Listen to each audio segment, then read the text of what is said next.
Naglabas na ng warrant of arrest ang isang korte sa South Korea para arestuhin si ousted president nitong si Yoon Suk Yeol.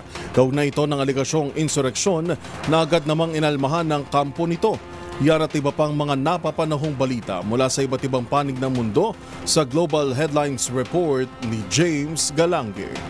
Balita sa South Korea, inaprubahan na ng Seoul Western District Court ang pagpapaaresto kay dating South Korean President Yoon Suk Yeol na siya namang kauna-unang presidenteng ipinakulong sa nasabing bansa. Ito ay dahil sa isang investigasyon hinggil sa mga aligasyon na siya umano ang leader ng isang pag-aalsa. Isa sa ilang kasong kriminal na hindi saklaw ng immunity ng isang pangulo sa South Korea. Ngunit umalma naman ang kampo ni Yeol at sinabi maghahain ng injunction upang pigilan ang inisyong warrant of arrest. Samantala, hindi bababa sa 10 ang bilang ng mga nasawi at 30 ang sugatan matapos araruhin ng isang sasakyan ang isang grupo ng tao sa New Orleans sa Amerika.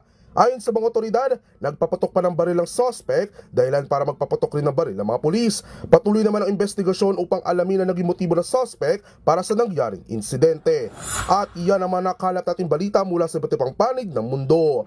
Para sa MBC TV Network News, ito si James Galange, una sa Pilipinas, una sa Pilipino.